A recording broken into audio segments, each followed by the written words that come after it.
Yes. It's a cause for a celebration because he's back.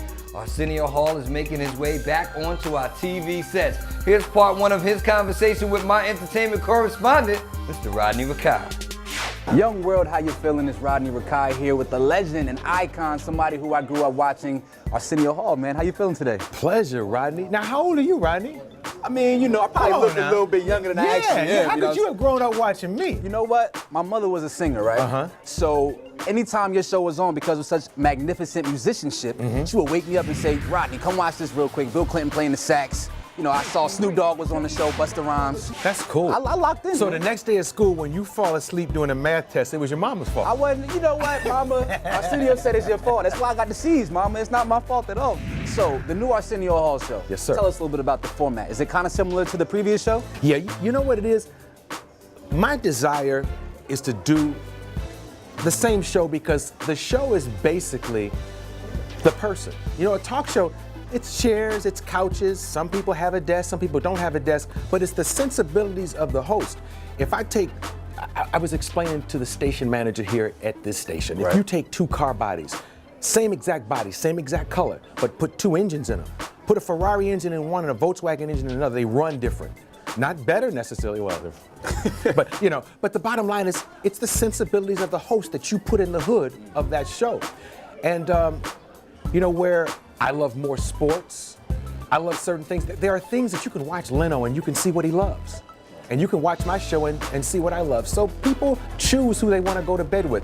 My show will be very similar to the old show, but it will kind of spotlight everything that's hot in pop and hop these days. Right. You know, back in the day, I might bring you Busta Rhymes for the first time.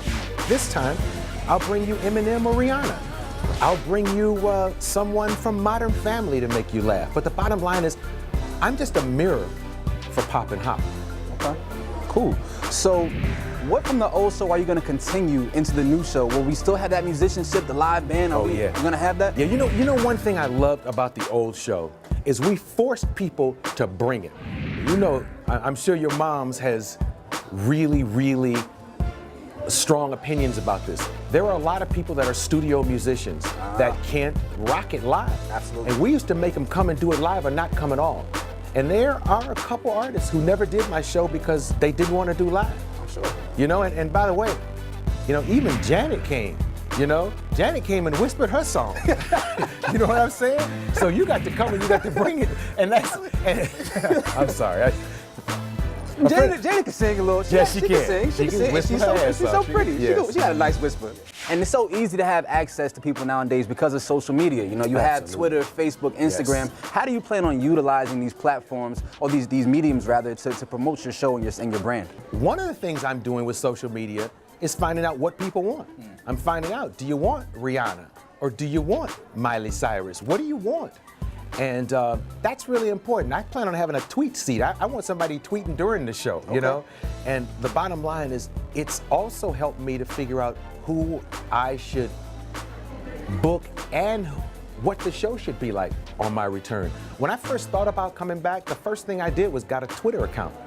When I started my Twitter account, it was because I was sitting at the crib saying, I want to see what, forget what CBS thinks, forget what Tribune thinks. I want to see what people at home think. I wanted to tweet young men and young women your age and see if I come back, do I possibly have an audience? Can I do what I do? And it's funny because your generation seems to feel that even though there are more talk shows, they don't have one. Amen. And they don't even, I mean, your generation, it's funny because they don't even mess with television. They do it elsewhere. It's not appointment TV anymore. We have to get your attention and almost make you go the next day. So I want to try to get people there that night, and I'll have it for you the next day and continued abilities to find it. But you're a tough generation to grab. Your generation, y'all want it when y'all want it, and you want it where you want it. You know? You can't knock us for that, though. Not at all. You seem to have a really good feel for how the industry is moving right now, and that's definitely a good thing to have. So I'm definitely looking forward to the show. What do you feel is going to separate your show from the other talk show hosts, late night talk show hosts that are on right now? Well, you know what? As simple as this sounds, it's the only answer I can give you. When you watch a show, you're basically voting for a human being. You're voting for an individual. My show is me. And there are people who say, as a viewer, as a fan of late night, not as a host, I remember watching the television and saying, I like Jimmy Fallon. Right. I like that guy. I'd like to have a beer with that guy. I'd like to kick it, write jokes with that guy. There are people, their sensibilities, you like them, and you hang with them. There are other people you watch and you say, he seems like he would be an ass. And you don't watch him. You don't watch that guy. Like nowadays, but nevertheless, Mr. Hall, thank you so much for your time today. You are somebody who I looked up to growing up, and to have this opportunity to chop it with you for a second, just for a second, meant the world to me. Can I say something to you real quick? Can I say two things? Go ahead. First of all, I hope they keep you here because words like chop it will continue to allow them to surge forth in the world of pop culture and those things that are hip. I'm an icon, man. Tell your mom I said hello. Will do. And I'm very impressed at how you handled this because I tried to just do what I want to do and you controlled it. And you're poised. Thank you. When I did my thing, you continued to be poised and do your thing. And I really enjoyed this. That's the best You got a compliment future, ever. my Thank you so friend. much. I appreciate yes, it. indeed. Because some people, you go with the program. You got to go with the program. No, I asked the questions. You don't ask the Off questions. the handle every now and then. Ain't nothing wrong But with you- it. That's you- what I say. But I ain't nobody. I ain't nobody quite yet. I'm on my way. Chop it up, dog. All right, man. Thank you so much. Direct Access, Rodney Rikai, Arsenio Hall.